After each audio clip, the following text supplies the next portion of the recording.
The biggest threat to your practice isn't about getting more new patients. There's three pressures that are pushed onto you that's crushing your practice right now.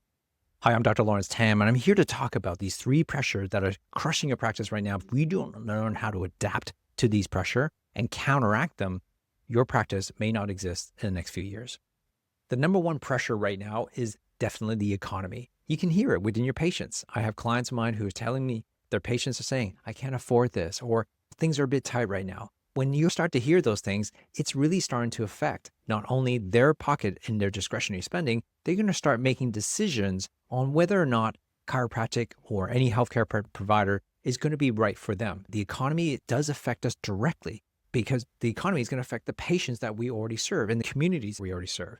Right now, with high inflation rates, the food prices going up and gas prices going up, electricity prices going up, creating a massive problem in terms of people spending and what they're going to spend it on. It starts to affect and trickle down towards health. So the economy is a massive downward pressure on practices, no matter where you are in the world. The second pressure point on us right now is what I call the spinning plates. Spinning so many plates around our practices. When you think about how we practiced about 20 years ago, you set up a practice and you had to be good at what you do, and all of a sudden people will start coming. But nowadays, not only do you have to be the technician, let's say the chiropractor, you also have to be a great CEO because you're the owner of that practice. You need to be an HR manager because you have to hire, fire, or train your CAs and your staff. You also need to be a social media manager. You got Facebook, Instagram, TikTok, YouTube channels. All of these social media channels are something you have to learn to master, which you didn't go to school for, nor are you a master in that domain.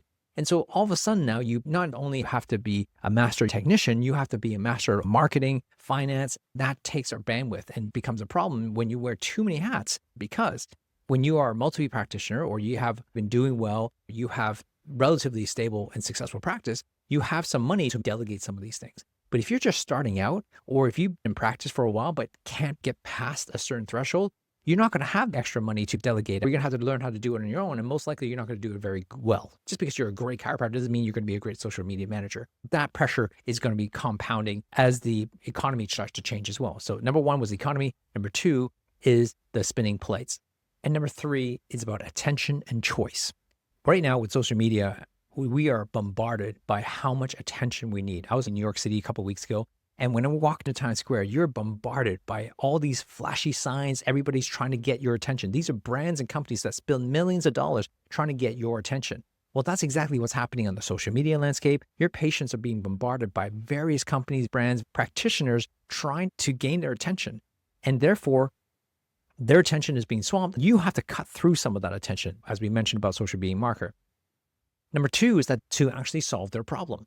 They can ask, this is my problem. Here's what I'm dealing with. Who can help me the most? When you start asking questions like this, the AI is going to give them an answer. And that answer may or may not be you. That's the challenge we face. They also have other secondary or tertiary recommendations from AI or from people simply because they asked the question where they couldn't have that answer 20 years ago. And these compounding pressures, the economy, the spinning plates, and the attention and choice is definitely putting so much pressure on a practitioner as a practice. In order for you to be successful, you have to learn how to stay away from these pressures and counteract these pressure points.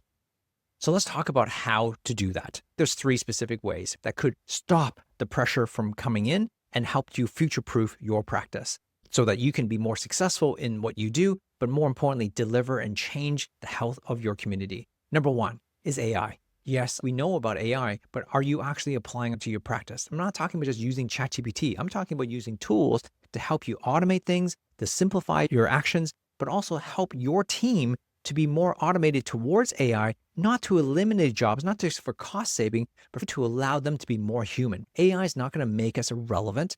AI is not going to eliminate all these jobs. What AI is going to do is eliminate the need to do automated things that your staff members don't like to do. AI will allow them to be more human in the practice, which AI cannot replace. If we become more human in our practice, it's going to change how they interact with our patients, and our patients are going to feel more welcoming. They're going to feel like we have a real human to human conversation and interaction, and that's what they'll be missing.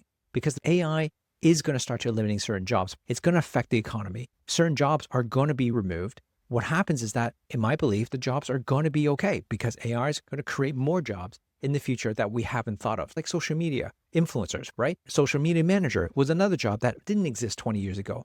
but it does now because of this landscape and the transition. However, this transitional period, when AI does eliminate all these jobs, before we create new jobs, there's going to be people who don't know how to transition or can't adapt. Maybe are too old, or maybe they don't want to, or they don't have the skills to adapt. And that challenge is going to be affecting the economy, and it's going to affect your neighborhood, your community, and that means they're going to start affecting their livelihood in terms of where they're going to spend their money. The second pressure point is communication, is your ability to communicate. If you do not have the skill set to explain something simple like what you do to a patient, explain in a way that's valuable to that person, and that's going to change depending on the person that's coming to see you.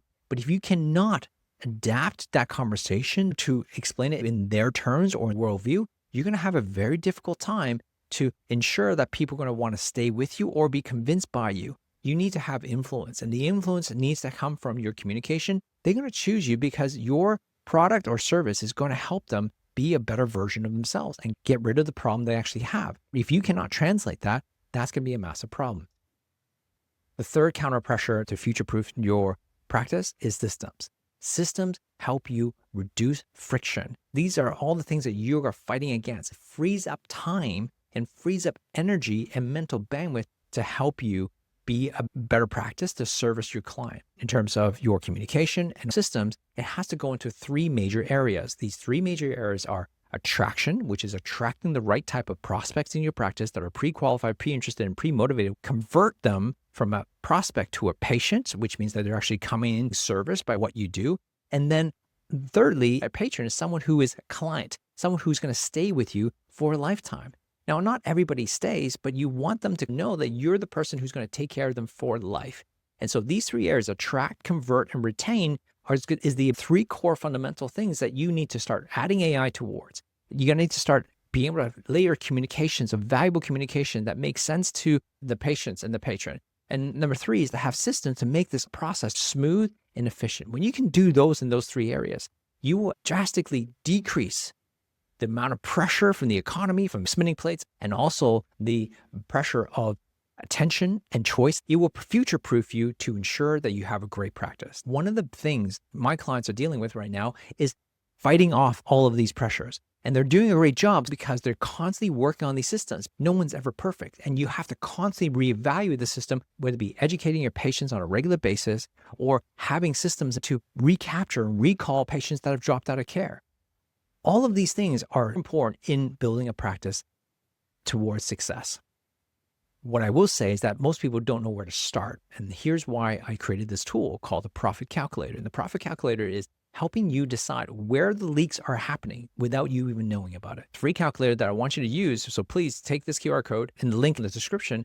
They will show you exactly where you're wasting your time, being inefficient, how much money you're leaving on the table. And then showing you also, if you change one or two or three different levers, how much more profitable your practice could be if you just made some small, minute changes.